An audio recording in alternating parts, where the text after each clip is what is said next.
complicated, you know, man. It's like a dang old Rubik's Cube, man. You like talking about blue, red, man, then you get to one side and like messed up.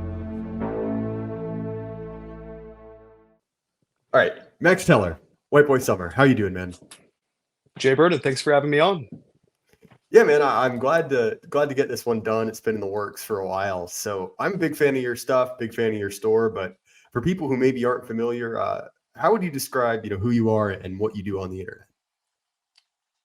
I'm Max Teller, the Chief Marketing Officer of WBS Apparel. We are the Hugo Boss of the next regime. And we partner with podcasters and public figures and other groups to help merchandise. We're kind of filling the gap of a lot of the companies out there doing merchandising or print on demand and pretty low quality. So we're trying to make high quality stuff for dissidents and aligned people in our sphere. So yeah. Yeah, definitely. And you guys have a great sense of humor, which I think is the first thing that drew me to your stuff. You've partnered with Axios, obviously, who's a sponsor of our show, and then also with Good Old Boys, friend of the channel. So you do good work, man, and I'm glad to see your brand growing. Yeah, it's always kind of hard of breaking into a new sphere when we started, but I joined Exit Group last year, and that's really helped kind of build those personal relationships that are really important with business. Yeah, I was friends with I am still friends with Kevin Dolan. He's a solid guy, and I was with Exit Group for a little bit. I had to step out just to, due to personal reasons, nothing against them, but that's really a great service. And you see there's so many guys working on different projects, collaborating together. It was really an exciting thing because there's a lot of conversation about doom and gloom. We're all screwed. And like, look, don't get me wrong, I'm not exactly an optimist, but it's good to see people basically looking for a way to get outside the system. And so I didn't realize that's where you were started, but I mean, I guess that's a testament to Exit Group. But in addition to that, right, you sort of have your own kind of like interesting personal background. So I'm just gonna ask you, like, how did you become a political dissident? Like, how did you end up on this side of the internet? Well, I graduated from college in 2012, became a police officer 2013 in the DC capital region. And I'd say coming into that, I was probably, had some more libertarian, normicon perspectives. And then doing a job like that where you're interacting with the public on a real visceral basis gives you a much more accurate understanding of human nature and people. So that kind of, you get that little bit of trickle of that because you're always trying to stay optimistic and good spirits with that kind of thing. And I think just over time, just the things in the profession that were really not going well in terms of like, periodic race riots and all of that stuff. And I think it was around, it was probably after the Freddie Gray stuff where I started kind of realizing everything wasn't as it seemed. And I kind of found works like Yarvin and started doing some reading and doing some research. And that eventually led me to the more dissident sphere of the right. Yeah, it's interesting you bring up Freddie Gray because I'm a little bit younger than you, but I remember watching it on TV. I think I was at just grabbing lunch with my family at a sandwich place, and I remember watching the footage of like the night afterwards, right, where they had like these helicopters going over the city. I just remember thinking, I was like, what in the world is going on? And I think the fact that it was kind of so disturbing to me as a kid, right? And look, like I wasn't paying attention during other, major race riots that did happen. That was the first one where I was like, wait, am I the only one who thinks this is a bad thing? Everyone else was like, it just kind of happens, periodically in America. And like, don't get me wrong, like America's always been kind of a violent place, but you look at something like that and you're like, this does not seem to be a healthy sign, right? Yeah, and especially I think it hits on a personal level when you see stuff like the Dallas shooting of all the, different police officers there, in the Black Lives Matter era and everything, and it kind of just, leads you to understand that, this colorblind society, not that it's ever existed, but kind of those mythologies you're brought up in as a millennial or a Gen Z is a not very accurate assessment of the situation. Yeah, I'm curious about your experience as a cop because obviously DC is a blue city and it's been a blue city for longer than both of us have been alive. But what is the culture like among the people policing? And did you see the police force change over the time you were there? Yeah, I would say if you're a cop in more of a blue city, you're still going to be working with a lot of red staters, Amerikaners, if you will, because that's just, I'd say that's traditionally just heritage American profession along with firefighting and everything. So you'll have, people move into the city from like far away rural places and everything to do the job because it's just it's usually a calling, uh, or a family business for that matter. But I would say then you kind of see the affirmative action in a lot of the blue cities has been active in police departments for decades, even before I even got in. So I think the way to think about it and understand is that any police chief that's appointed, and they're not elected like a sheriff, of course, they're going to be a puppet of the local government. So personnel is policy, and that kind of trickles down into leadership. So you see individuals getting promoted that aren't really the people doing the real work, and that has obvious effects on the quality of the profession in general. So, yeah, I would say it's definitely an uphill battle uh, in any kind of urban blue city in the police department. Well, Uh, and I have some experience, because being in Virginia, go up to DC fairly often. And I remember how mad it just made DC in particular made me, right? Because they had this big, wave of carjackings. They have problems with cars getting broken into, like just tons and tons of crime. And that is completely unaddressed. Basically the entire city police department exists to give out of district license plates stupid parking tickets. And obviously that's kind of any like metro area, but it would be what I learned is at least currently DC will deliberately write inaccurate tickets, right? So like I got one for registration out of date. Registration is not out of date, and basically they just run the math and they're like, well, a certain number of people will just automatically pay it. I just remember this, like the absolute injustice of getting a fake traffic or a fake ticket. That you are going to dispute, you're going to win, but that's effectively what resources are devoted to. And there's a shooting in three basically on every one of the blocks around you. It's absolutely ridiculous city.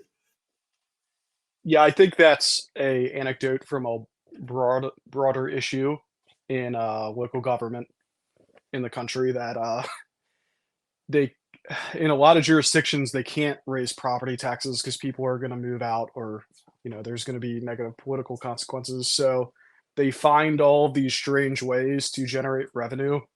You've probably noticed in certain jurisdictions there's not a single block without a speed camera ticket, because you know implementing law enforcement to do traffic control is a much more intensive and scrutinized process than just setting up those kind of revenue generating, uh, like setting them up on the side of the road, and you pretty much print money, right? So you're kind of you're seeing all of these ways that they're finding to just squeeze more and more out of their tax cattle is what they see us as, and yeah, it's just a really unfortunate side effect of a narco tyranny, I guess you could say. Yeah, I love that term for it because it really is one of those things where the incentive structure is set up in such a way. And I mean, you see this now, right? Like police, I mean, even in my city, police cannot fill their positions. And I think basically it's because it's like either, you're a sinecure, right? You're someone who is getting the job because they're the kind of person that the state wants to be police officers, right? There's certain immutable characteristics, in which case they probably won't be doing anything particularly dangerous anyway, right? Or you basically have to be crazy to sign up to be a cop now. Because like if you're one of those Amerikaners, right, you could be the next Derek Chauvin, you know? And I think that mental calculus, which is basically like, well, there's no upside for me, like, okay, there, maybe I can get my pension in 20 years, right? But there are easier ways to do that, and ways to do that without, basically being sent to prison for the rest of your life and stabbed. I don't know. It's ridiculous.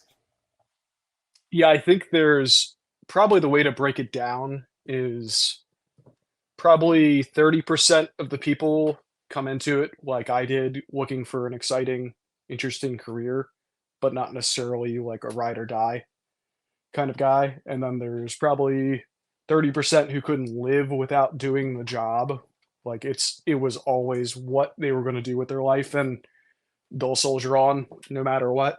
And that's admirable. But and then the rest of the people are collecting a paycheck, and that's what you see in any kind of bureaucratic work of that nature. And they're the people you'll see, abusing light duty and that kind of stuff, and doing everything they can to not actually do the real job on the road, interacting with the public.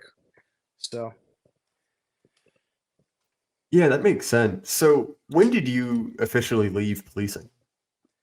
it was right after the end of COVID, Mm. and there was a lot of bad things that happened when I was in terms of just like getting exposed to things happening. But the thing is that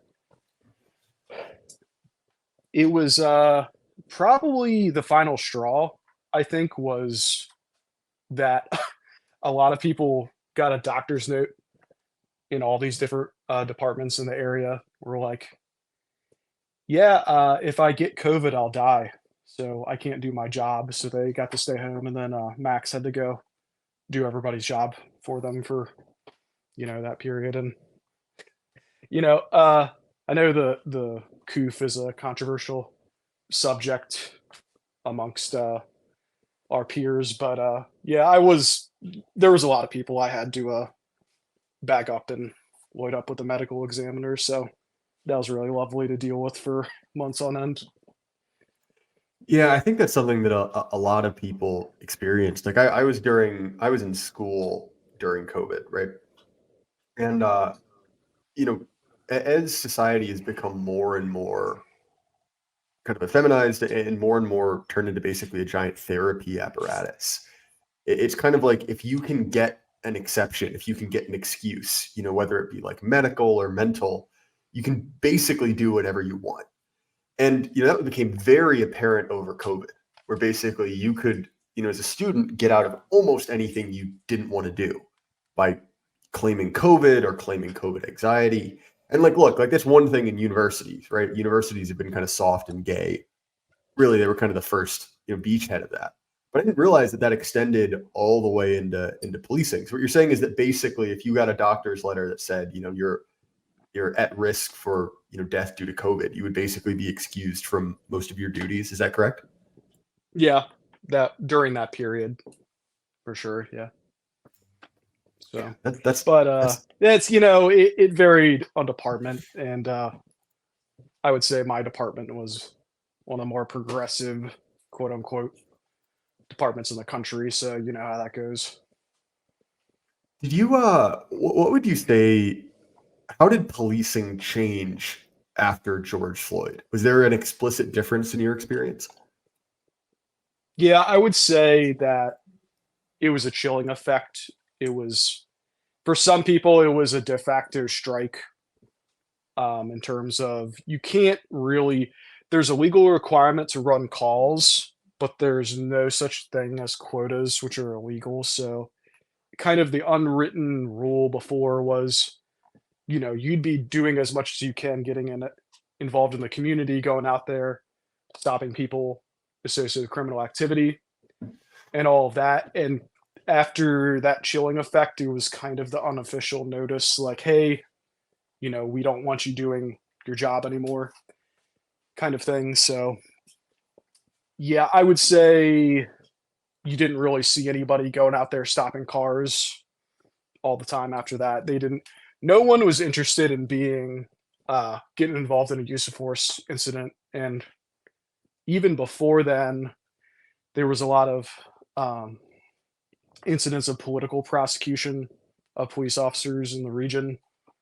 So that was kind of there are a lot of DAs looking to make their name, and it looks good for them to go after law enforcement officers because it's showing that you're virtuous, essentially. But I've kind of explained it to some progressive acquaintances of mine that really the only way the system actually works is that law enforcement officers do have pretty much immunity, other than barring like real criminal behavior, corruption and that kind of thing. So Yeah, well, that makes sense. Did you see a big turnover in staff? Because I know that one of the things that I heard, and obviously this is an anecdote, was that a lot of people, even if they weren't at retirement age, basically decided like, all right, I'm done. And just phoned it in for a year or two afterwards, did the bare minimum. And then once they hit their age, they were eligible for a pension, they were just done. So that was, kind of a compounding issue with staffing. There's a guy I knew from Harrisonburg who was a police officer.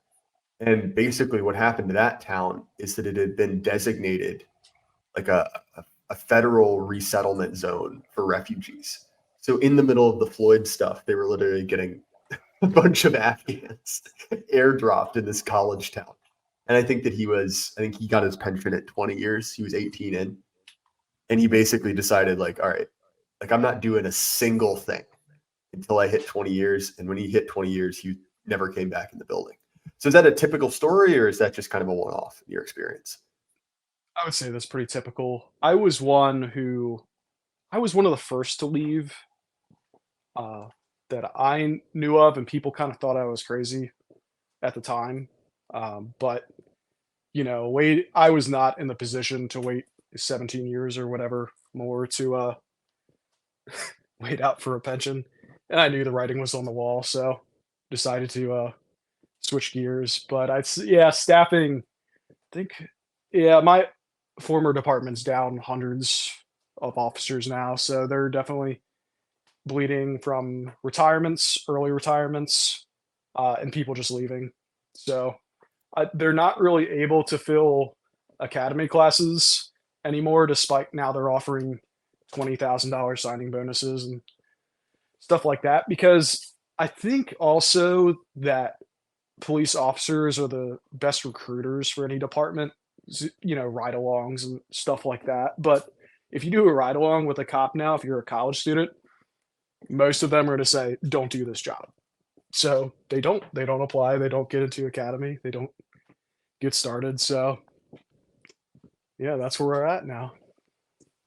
So you mentioned that part of your quote unquote red pilling process was things that you saw kind of firsthand.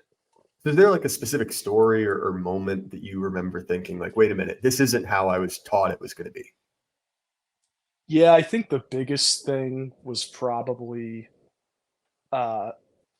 realizing how many illegals are in the country, and going to homes and there being 10 families in a single family home, seeing things like that, and then interacting with them and realizing we have literally no idea who these people are or what they've done.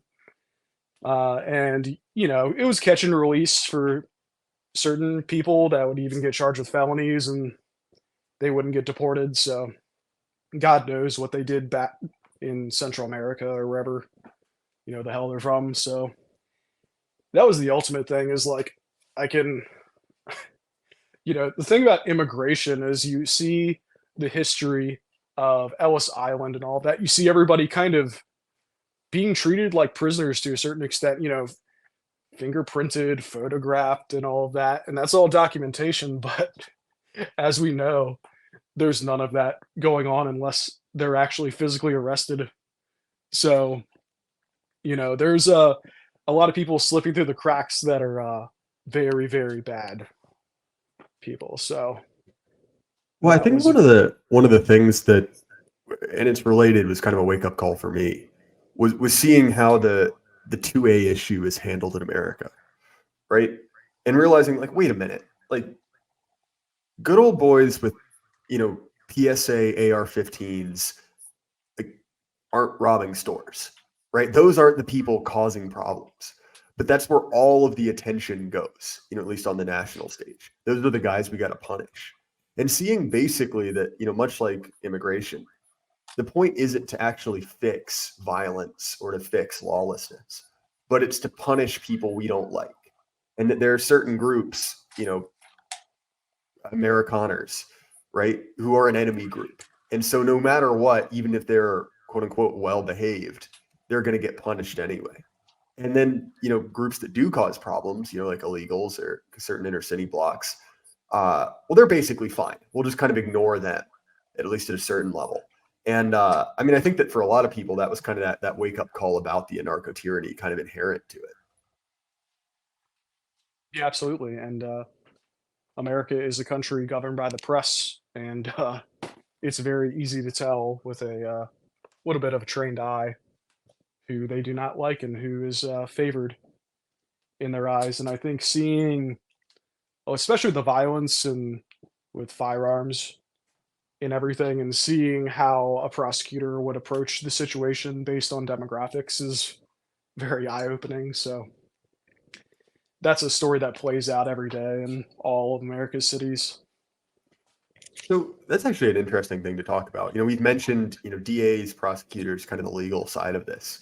But how did you, and you don't have to give me, an exact specific, I guess, but how do you see that distortion coming from lawyers? Like, what are the things that they like to do and why? I would say that a lot of times any case that isn't going to make them look good or be an easy win, they want to get off their hands as soon as possible. There's a lot of, and they're not all criticisms of law enforcement and the legal system are not without cause for sure. I mean, a lot of it is statistically based. So if you're a prosecutor, you're going to want to have, a good win percentage number. So when you try to move on to a private firm or move up your way in the government, you're going to have some cool statistics to show everyone. So there's a lot of perverse incentives, I would say, in terms of those kind of things. Yeah, I would say just dropping cases of violence a lot because it's actually really hard to get a conviction because of how juries typically are. There's like kind of de facto jury nullification depending on your jurisdiction of who might end up on the jury. And if they don't think, if someone didn't die, a lot of times they just couldn't be bothered kind of thing. So yeah, they'll go for the easy pleas in the easy cases for sure. Well, fair enough. So, kind of looking at the situation as it lies, how do you see it developing, right? Do you think that there will, be a desire for a return to order? Like I know that in New York, right, they've deployed the National Guard to the subway. Do you think that that's sort of something that's in the cards, or do you think that this is just going to get worse? I think that you'll see America kind of not balkanize directly politically, but you'll see it balkanize even more extremely in terms of reshuffling, de facto segregation, enclavism, that kind of thing. So, uh, in terms of people that they're going to want to live in nice places and everything. So the people who can afford to opt out of a narco tyranny will, whether it be gated communities or certain places with exorbitant property taxes, so they can afford to keep, you know, the commoners away and that kind of thing. And then you also see, I live in Baltimore now, and you'll see kind of strange circumstances develop, such as, my neighborhood's a nice neighborhood despite Baltimore's bad reputation.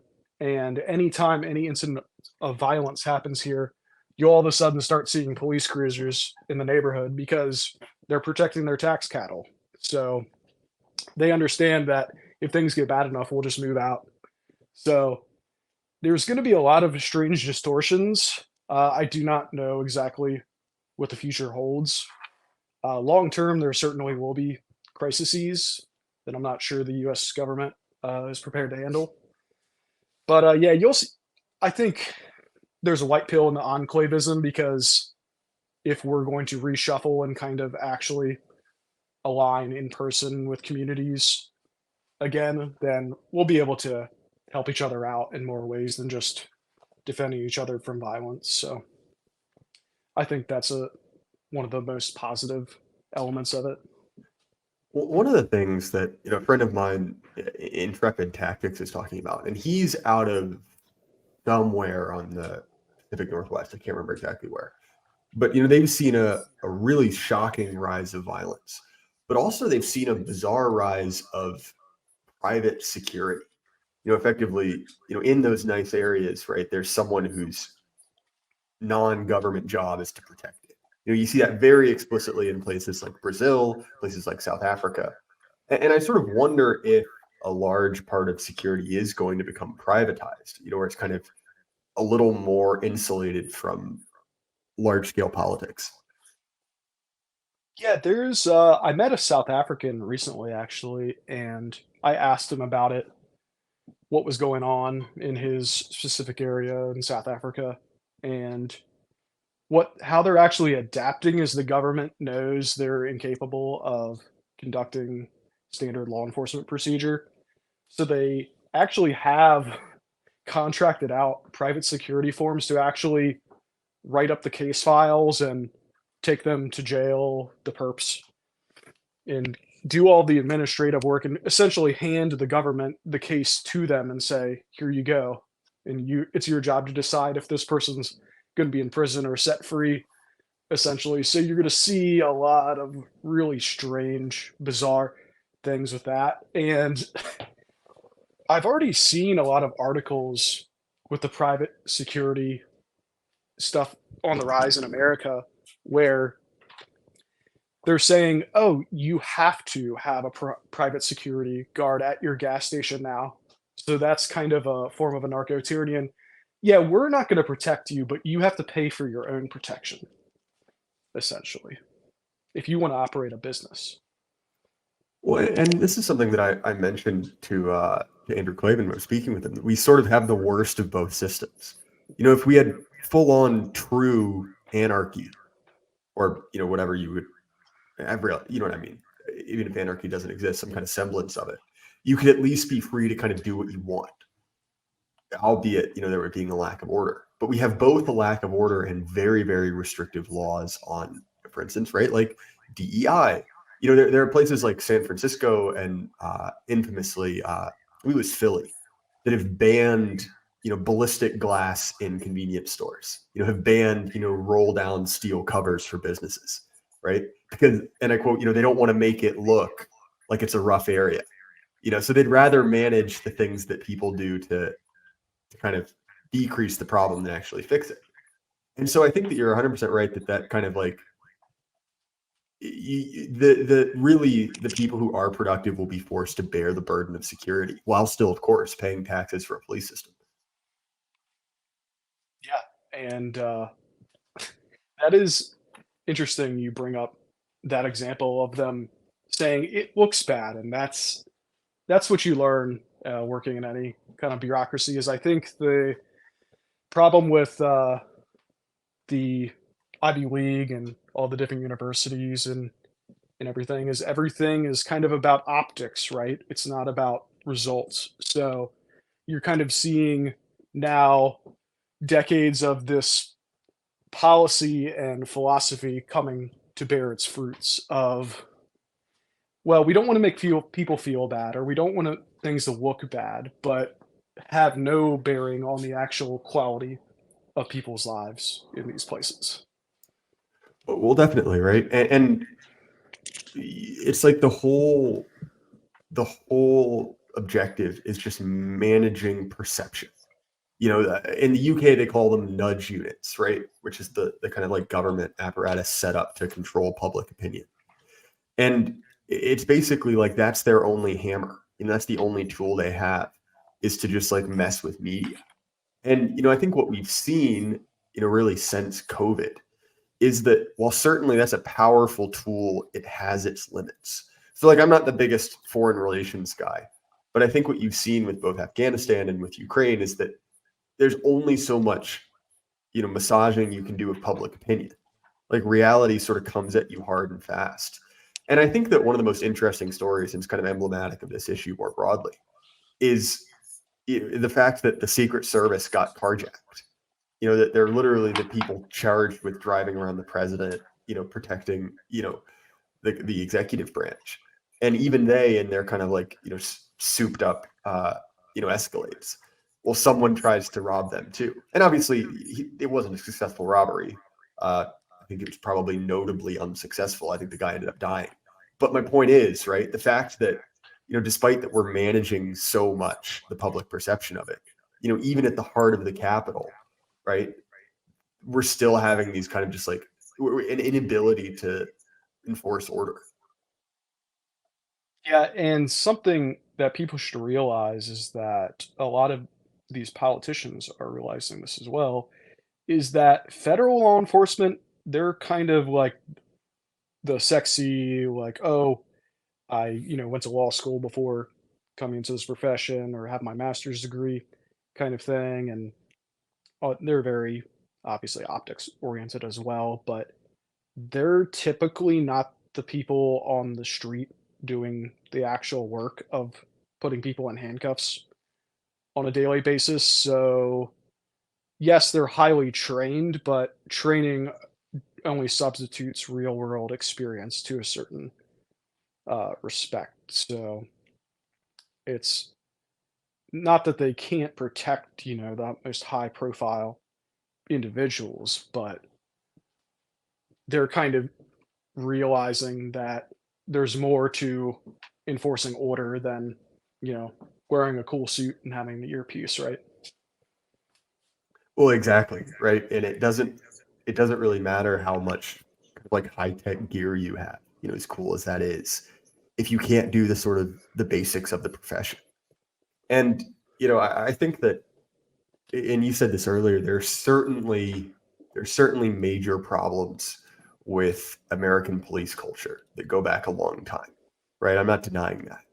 But at the same time, when your two extremes are like, okay, we have shall we say, like an ineffectual, maybe not as good as they could be organization, or a second summer of love, you can at least understand why a lot of people are like, okay, those are my guys, you know? And I think that and this is what's so fake and gay about American politics, is that the right, and mainly the mainstream right, is so cucked on the issue of law enforcement, or like order. Well, I'll put it that way. That's in a less politicized sense, that they can't just go out and say like what Murray Rothbard did, right? Like send in that, like unleash the hounds, just like get these people out of society. And so they have to kind of like talk about it in the way. So they'll be like, oh, blue lives matter, right? Or something kind of like, which is a weird circuitous way to say, I don't like BLM. I don't like what they did to the country, but it's couched in the language of the left, kind of distorted and turned into a more gay version of itself.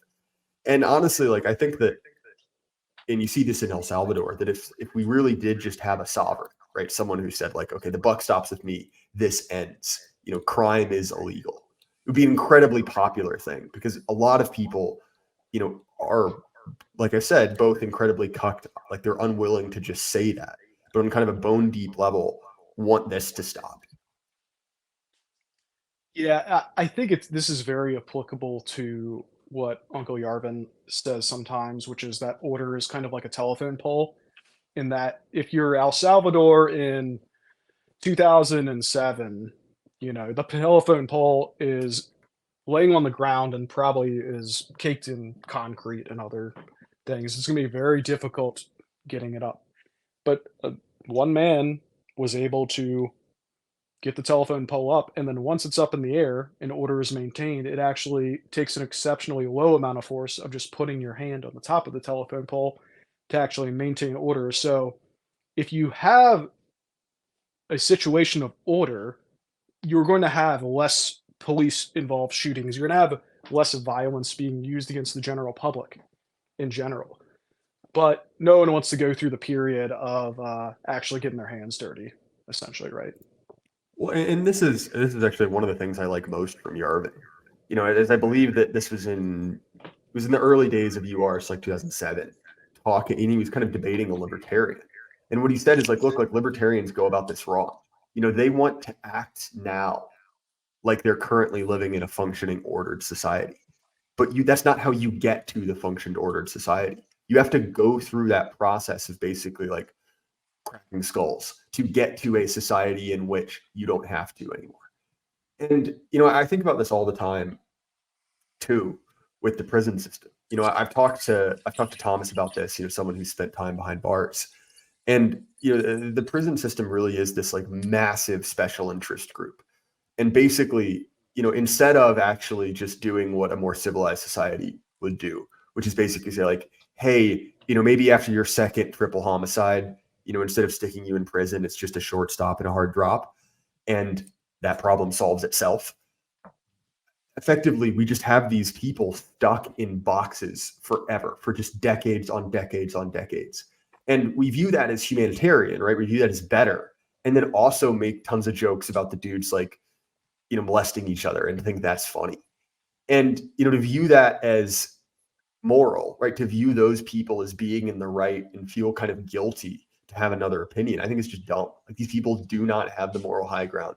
They've created the most retarded system and not only made it impossible for normal people to, go about their life safely, but also, is it really better to keep some dude, even if he's done something really messed up, in a box where he just gets like butt raped for 24 hours a day for the rest of his life? Like, I don't know. That seems to me a tad inhumane. I don't know. Sorry. This is a topic I could talk about all day. What's funny is I am a recent convert to Catholicism, and I've been reading a lot of stuff in the Bible, and kind of like the way to think about capital punishment is that it's a social technology, and it always has been, because there's this understanding that especially in more like Bronze Age civilization, there's going to be a large percentage of men that exhibit extremely antisocial behavior. And that's due to, our kind of genetic lineage of the caveman brain and everything like that. And you kind of see these societies, such as the United Kingdom, who post-Roman collapse, they were in an extremely anarchic situation, and they have done a lot of research, and like the percentage of depopulation of that area was devastating. So the first kings of England kind of came into this anarchic situation, and they implemented capital punishment at extreme percentage of the male population, essentially. And now you see that the UK's population is one of the, at least the native population, is the most pro-social people on the planet. So it has always kind of been this roundabout social technology. Well, and I mean this in the non-capital use of it, right? Like it is a lowercase e eugenic policy. It makes the genes better in sort of a similar way, actually, that the monastery system was eugenic, right? It's like, hey, bud, you're a little weird. So how about you just go hang out with a bunch of guys and promise to never have sex and have kids, right? Both of those are on kind of a different level, good for the population as a whole. And I think that it's one of those things where, eugenics has a bad name. And I don't really like the kind of 20th century version of that, right? Kind of like editing the human population actively. But at the same time, I think we have to recognize the fact that, you do not want people who are extremely violent, extremely antisocial, have very, very low ability to, control themselves, having lots and lots of children. And it's effectively what society is set up to do, right? Through a number of reasons. And I think that what you learn, and I learned this, working, briefly in a classroom, my wife is a teacher as well, is that effectively when you have a group, even if it's a minority of 1 or 2 kids, right, a very small percentage of the class, they can make it impossible for anyone to get anything done, because they are so disruptive. And that's with children, right, who are not particularly physically dangerous. And it's been interesting because you've seen this around surrounding kind of the issues in the New York subway, that they released a report that basically said, like, something along the lines of 70% of all violent incidents in the New York subway are from the same 1,500 people, just over and over and over again, the same repeat offenders. I'm sure that's something you saw as well, but it's kind of frustrating because we're effectively at the mercy of, the worst fraction of society and just unwilling to do anything about it. Yeah, an interesting anecdote from that is kind of the no bail thing. And when law enforcement first heard that term, they thought, oh, cool, you're being held without bail. It's like, no, you're being released without bail. And the only way to kind of how the system essentially operated for years was, even before all of the BLM stuff, was a person would commit, 5 different felonies in a row and get indicted on all of these different felonies, and they'd be sitting in lockup for, a year or 2 waiting for trial, and that would be time served, and then they plea down to the one case and often just do time served. So it's a way to keep them off the street for a while. And yeah, in really extreme circumstances, actually do real time, but that's essentially the roundabout way, compromise, I guess you could say, of how the justice system came to get clean streets. But that's a lot harder of a policy to implement when nobody in the system believes in holding people on bail anymore. Because, and you'll see it in different articles and quotes from judges, and they'll say, I don't believe in this because I know you can't afford it. So it'd be foolish for me to say, you need bail when the, millionaire that gets indicted can bail himself out and await trial. So kind of that's how you see ideology rub the real world in a very real way. And not that the system even before that was ideal, but at least it was somewhat functional, right? Well, and again, you see the, mass incarceration basically exist in response to, right, like the crime waves of the 60s, 70s, 80s. I mean, actually, just the whole fucking half of the 20th century. But it was basically a solution to, mass crime. And instead of, removing those people, right, the argument was, well, we'll just stick them in a box until they get too old to commit crime, right? Stick a dude who's 20 in jail for 30 years. And when he comes out, he's much less likely, albeit, maybe at a higher rate than the average man, to commit crime again. And okay, that's a really inefficient way to do that. There's probably a more, economical way to do it, but it's better than nothing. And so again, it goes back to that idea of sort of being in the worst of both worlds, where we bypassed the traditional method, and the kind of like stopgap we had. Well, we can't do that either. And so the solution is effectively just, what it comes down to is many libtards, which is just make crime legal, and all of a sudden no one's breaking the law, or at least, in effect. Yeah, and that goes to the statistical analysis of everything is you can say at the State of the Union that crime's down, but when I'm interacting with very progressive people on a daily basis and they notice their quality of life has decreased measurably the past several years, it doesn't matter that you can torture or juke statistics. Reality is what reality is. So Max, we're coming up on time. This was a great conversation. I enjoyed it a lot. But if people want to find your business, what's a good way for them to do that? Follow us on X. We enjoy shit posting, so send us your best memes. And WBSapparel.com is where to find all our merch. And if you are interested in merchandising with us, just shoot me a DM on X and we'll work something out. Well, again, I encourage everyone to check that out. You do good stuff. And again, Max, thank you so much for your time. Thank you, Mr. Burden.